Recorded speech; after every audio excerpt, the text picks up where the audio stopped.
I'm David Tillman, author of nootropicsexpert.com, and in this video I'm going to share with you what I know about CBD oil as a nootropic, what it is, why we use it, the science behind it, dosage, and side effects.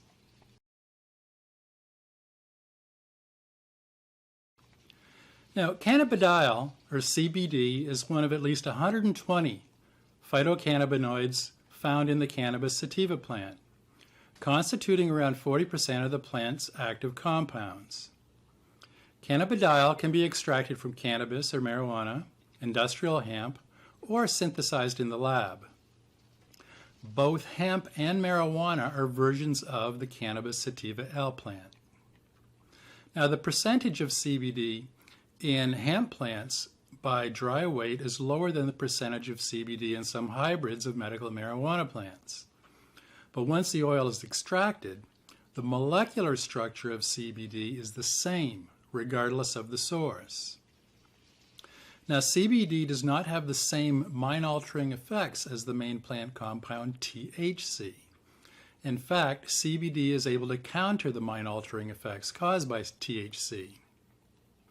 CBD extracts primarily come from the cannabis flower and leaves of the marijuana plant, and from the flower, leaves, and stalks of hemp. Hemp oil comes from the seeds of the hemp plant, but cannot offer the same therapeutic benefits as CBD oil. Now, this is important. CBD oil and hemp oil are not the same and should not be confused. You will not experience the same nootropic benefits with hemp oil as you will with CBD oil. Now, note, depending on the hybrid, cannabis provides anywhere from 4 to 35% of THC, while hemp is regulated to contain less than 0.3% THC. In 1999, the U.S. Department of Health and Human Services obtained a patent for the neuroprotective effects of cannabinoids to protect the brain from neurodegenerative diseases like Parkinson's, Alzheimer's, and other forms of dementia. CBD is anti-inflammatory, analgesic, anti-anxiety, provides anti-tumor properties, among others. CBD has been shown to have potential in the treatment of depression, neuroinflammation, epilepsy, oxidative stress, vomiting and nausea, anxiety, and schizophrenia.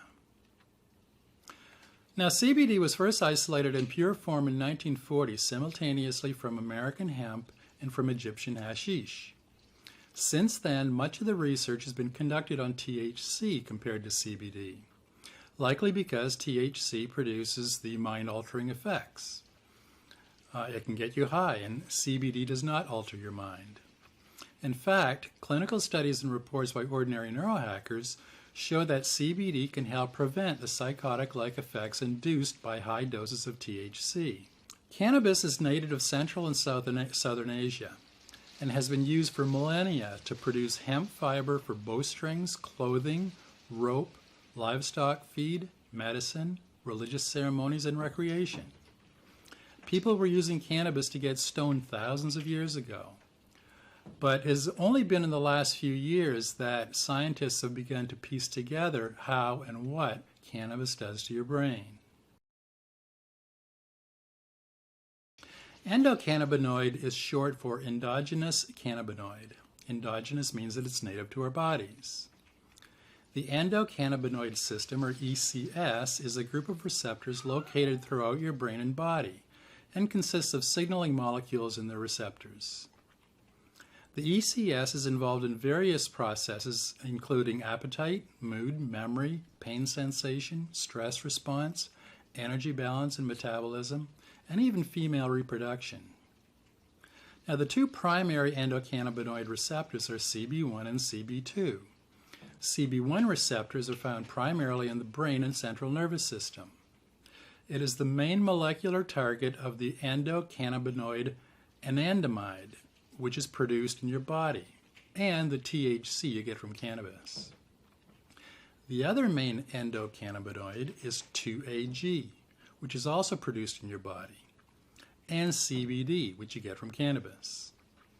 Both 2-AG and CBD are active at both the CB1 and CB2 receptors. But CBD cannot directly bind with the CB1 receptor like THC can. CB2 receptors are mainly expressed in immune cells in your body. Now, the overall function of the ECS is to maintain balance of the nervous system. Now, normally we think of neurotransmitters as moving in the direction of synaptic firing. In other words, it's moving from the sending neuron to the receiving neuron to produce some action. Endocannabinoids, on the other hand, are unique because they act more like retrograde neurotransmitters. They act in the opposite direction of synaptic flow. Endocannabinoids and the synapse temporarily reduce the amount of neurotransmitter released from the sending neuron, meaning the receiving neuron exerts control over the amount of neurotransmitter that it receives. Now, let's circle back to cannabis. CBD and THC are collectively known as cannabinoids, and both interact with CB1 and CB2 receptors in your body and brain. Now, THC can dock directly to the CB1 receptor, but not CBD. Instead, CBD increases the activity of native endocannabinoid system by increasing cannabinoid receptor density and by inhibiting FAAH, or fatty acid amide hydrolase, which increases levels of endocannabinoids like the bliss molecule anandamide. CBD is also an agonist of the 5-HT1A serotonin receptor. So the combination of increasing anandamide and serotonin activity likely provides the anti-anxiety and antidepressant effects of CBD. But we'll dig into more detail on how CBD works in the brain in the next section. Well, first, CBD oil is anti-anxiety. Human and animal studies show that CBD works as an anxiolytic. The first human study was published in 1982 on the interaction between CBD and THC. The study worked with 8 healthy volunteers with a mean age of 27 years. The participants had not used cannabis in the previous 15 days. In this double-blind procedure, the volunteers received CBD, THC, CBD plus THC, diazepam, or a placebo, in different sequences and days.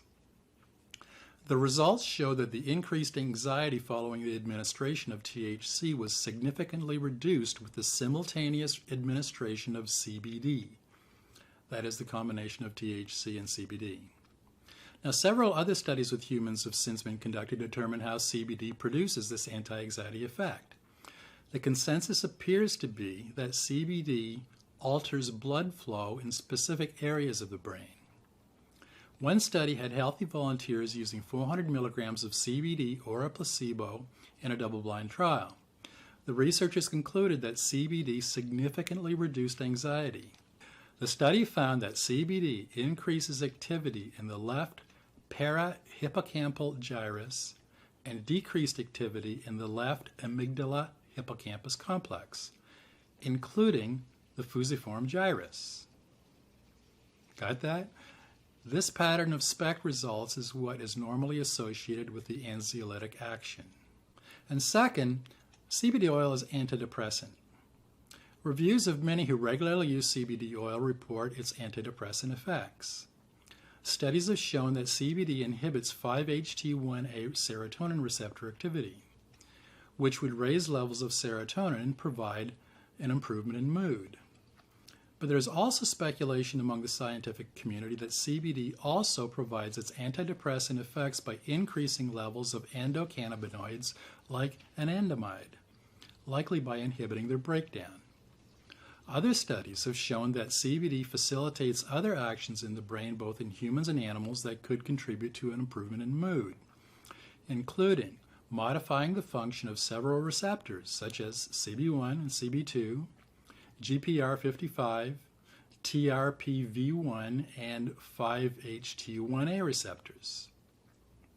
CBD also inhibits FAAH, the enzyme which increases levels of the bliss molecule anandamide.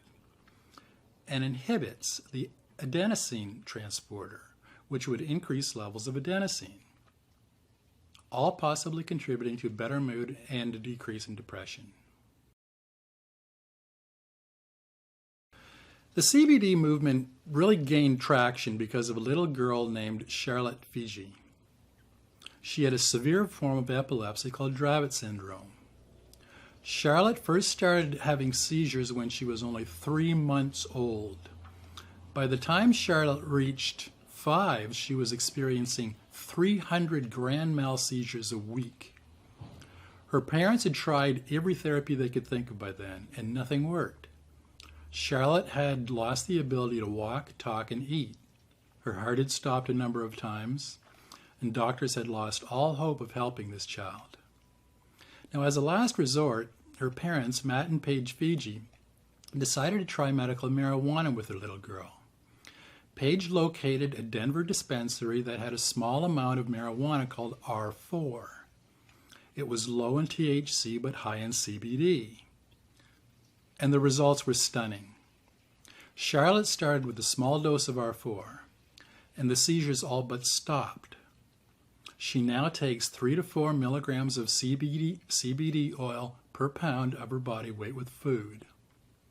R4 is now called Charlotte's Web. The last 5 years have shown a remarkable increase in publications on CBD, mainly stimulated by the discovery of its anti-inflammatory, antioxidant, and neuroprotective effects. These studies have highlighted a wide range of possible therapeutic effects of CBD with conditions like Alzheimer's and Parkinson's disease, diabetes, epilepsy, stroke, rheumatoid arthritis, and other inflammatory diseases, including nausea and cancer. Much of the evidence that we have with CBD and its benefits come from everyday users of this nootropic. Some are backed by hard science and clinical trials, but it's still early days in CBD research. CBD and its effects on the body's endocannabinoid system, or ECS, provide positive effects on just about everything, including appetite, anxiety and depression, bone development, immune function, memory, pain perception, reproduction, sleep. Now, most neurohackers report that when using CBD oil for the first time in years, that pent-up stress and anxiety begin to fade. Many find that CBD is effective in relieving the symptoms of depression. You should also experience an improved quality of sleep, along with an overall improvement in mood. Many report relief from pain caused by fibromyalgia, arthritis, lupus, migraines, and back surgery. Several user reviews reported remission from various types of cancer. Several animal studies back up this anti-cancer benefit of CBD oil. CBD seems to be effective in relieving the symptoms of bipolar manic depression. Others report the absence of seizures from epilepsy since starting CBD oil. Overall, CBD oil offers a calming effect for those who tried it or use it consistently. And many talk about their first good night's sleep in years. Now, I do have some research over on Nootropics Expert that I'm not going to talk specifically about in this video. The clinical research on CBD published in the last few years is impressive. But we can group many of these studies into 4 primary categories: neuroprotection, stress recovery, immune system balance, and homeostatic regulation, or energy balance. So if you'd like to go over to nootropicsexpert.com and search for CBD oil, or click on the link below this video, I've got a study on how CBD reduces social anxiety. I've got another study on how CBD oil relieves depression. And I've got another clinical study on how CBD oil may relieve the symptoms of epilepsy. So to see details of these clinical studies, go to nootropicsexpert.com and search for CBD oil. And scroll down to the research section. Recommended CBD oil starting dosage is 4 to 45 milligrams per day. Now, if you've done any research or have practical experience using CBD oil, that recommended dosage is not very helpful. It's merely a good starting point to see how your body reacts. Dosage of CBD oil depends on the condition that you're treating, your body weight, and how your body reacts to cannabidiol. Dosages differ from one person to the next. Now, the Mayo Clinic offers the following recommended dosages based on, and I quote, scientific research, publications, traditional use, or expert opinion, end of quote. Epilepsy, 200 to 300 milligrams of CBD per day. Huntington's disease, 10 milligrams of CBD per kilogram of body weight per day.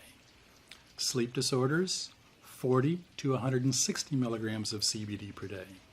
Schizophrenia, 40 to 1280 milligrams of CBD per day. Glaucoma, 20 to 40 milligrams per day. And chronic pain, 5 to 20 milligrams of CBD oil per day.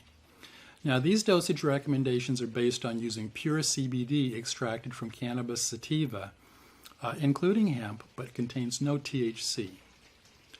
Now, many in the cannabis world maintain that a combination of CBD and THC in varying ratios will provide greater therapeutic value than using CBD or THC alone. So it's up to you to decide, based on availability and your own personal choice, whether you use pure CBD oil or a CBD product that combines CBD with THC. But the science is clear that CBD oil provides amazing therapeutic benefits and can be used on its own.